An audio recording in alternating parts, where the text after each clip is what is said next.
इंशाअल्लाह, लेकिन हम जो सवाल जवाब कर रहे हो गैर मुसलमान के लिए कर रहे, तो आप हिंदी या उर्दू में पूछिए। सर, इनका सवाल ये है कि मैंने उनको बोला कि हुजूर अनवर सल्लल्लाहु अलैहि वसल्लम जो है सारे आलमों के लिए आए हैं, लास्ट पैगंबर है, is a seal of profits.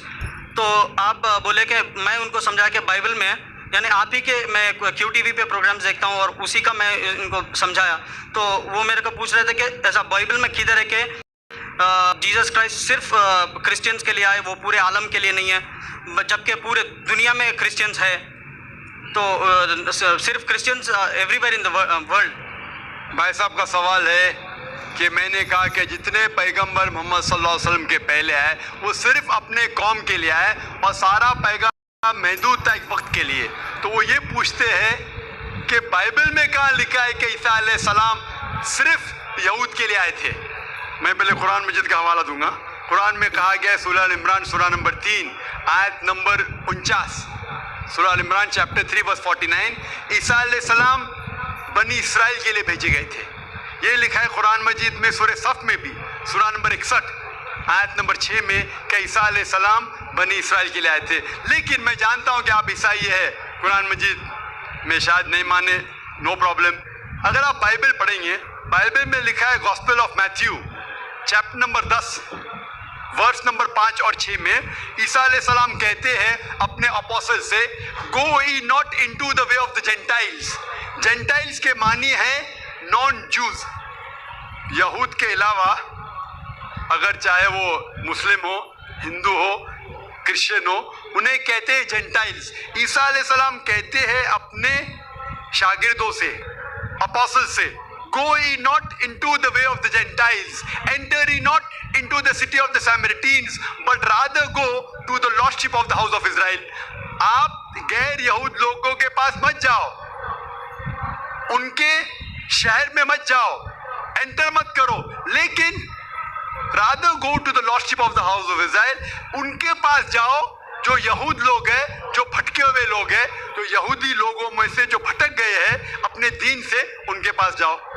ईसा अलैहिस्सलाम फरमाते हैं गॉस्पेल ऑफ मैथ्यू में चैप्टर नंबर 15 वर्स नंबर 24 में, I have not been sent but to the lost sheep of the house of Israel.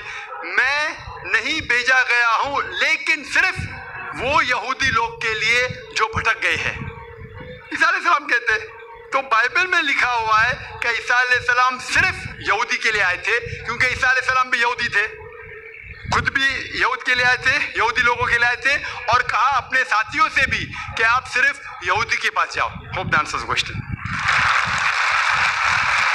अगला सवाल सामने वाले माइक से किया जाए। नमस्कार साहब, जाकिर साहब, मैंने आपका प्रोग्राम बहुत बार टीवी पे देखा था। मेरा नाम गोविंद तिवारी है, मैं कॉलेज में प्रोफेसर हूँ। मैं जिस एरिया में रहता हूँ उस एरिया के आसपास कई मुस्लिम ऑर्गेनाइजेशन अपने स्कूल चलाते हैं, और उस स्कूल में स्टार्टिंग में जब प्रेयर होता है वहाँ पर न ही वंदे मातरम गाया जाता है। जब मैंने उनके प्रिंसिपल से पूछा कि आप ऐसा क्यों करते हो, आप वंदे मातरम क्यों नहीं गाते हो स्कूल में, तो कहते हैं वंदे मातरम में हिंदू है, और उनकी स्कूल में, कई स्कूलों में हिंदी भाषा ही नहीं है, हिंदी ही नहीं पढ़ाया जाता है, और उनके कहते ना देशभक्ति की कुछ भी पढ़ाने के लिए वे कतराते हैं। देशभक्ति के लिए आपके मजहब में किस तरह से डिफाइन किया गया है, ये जरा मुझे बताएंगे। भाई साहब ने एक सवाल पूछा है कि वो कई बार मेरे प्रोग्राम सुनते हैं टेलीविज़न पे, और कहा है कि एक इलाका है जहाँ कई मुसलमान स्कूल है लेकिन वहाँ वंदे मातरम नहीं पढ़ाया जाता है, हिंदी नहीं पढ़ाया जाता है, क्या सही है? और आपके मज़हब में, इस्लाम में देशभक्ति के बारे में क्या कहा गया है? पहला सवाल कि मुस्लिम स्कूल में वंदे मातरम क्यों नहीं कहा जाता। हमें ये देखना चाहिए कि कोई भी गाना या कोई भी चीज़ आप कहते हैं उसकी मानी क्या है। आप जब वंदे मातरम पढ़ते हैं उसकी मानी है कि हम सिजदा करते हैं इस देश जो हमारी माता है, ऐसे कहा जाता है, और हम इसकी पूजा करते हैं। ये हमारे लिए शिर्क है, शिर्क है। इस्लाम में और गलत है हिंदुइज्म में भी। हिंदुइज्म में भी आपको इबादत सिर्फ करना चाहिए एक खुदा की, धरती की नहीं।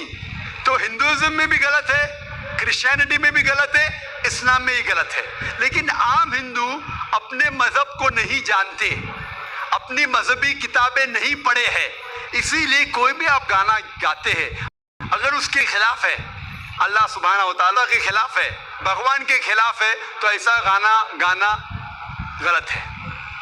आपने मुझे शुरुआत में नमस्ते कहा।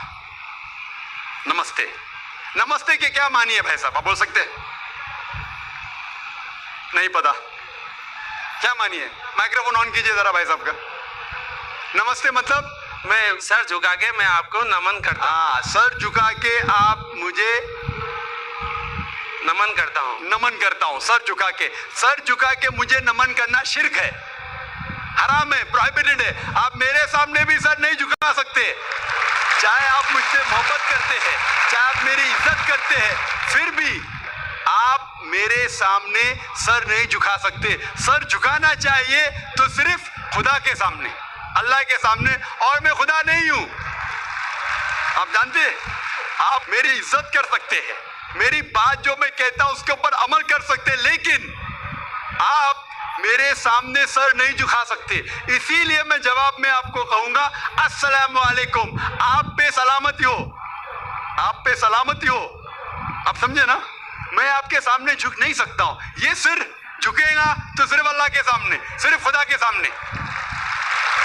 तो आपने बड़प्पन में मुझे कहा, लेकिन अगर गलत चीज कहा तो मैं वापस से जवाब नहीं दे सकता हूं, क्योंकि मैं जानता हूं जो लोग नहीं जानते वो ऐसे हरकत कर सकते हैं। मिसाल के तौर पे 1 महीना पहले मैं जब बॉम्बे एयरपोर्ट पे था तो एक औरत, हिंदू खातून, मुझे पूछी कि आप डॉक्टर जाकिर नाइक है? Are you doctor Zakir Naik? मैंने कहा जी हाँ। ओ, मैं आपका रोज प्रोग्राम देखती हूँ, मैं दुबई से 25 साल मुंबई में आ रही हूँ, 25 साल के बाद हिंदुस्तान में आ रही हूँ। उसके सिर पे टीका था, हिंदू औरत थी, बोलती मैं आपके प्रोग्राम देखती हूँ और बहुत अल्हम्दुलिल्लाह तारीफ करने लगी। सारी तारीफ अल्लाह की है, मैं कुछ भी नहीं हूँ। और फिर कहने लगी कि मैं तुम्हारे पैर छूना चाहती हूँ। मैंने कहा कि ये गलत है, शिर्क है। तो बोले क्यों? वही जवाब मैंने दिया, आप जो भी कहो मैं आपकी बात मानूंगी। तो मैंने कहा आप कुरान मजीद पढ़िए, कुरान मजीद पढ़िए और इसके ऊपर अमल कीजिए। और मैंने तकरीर की है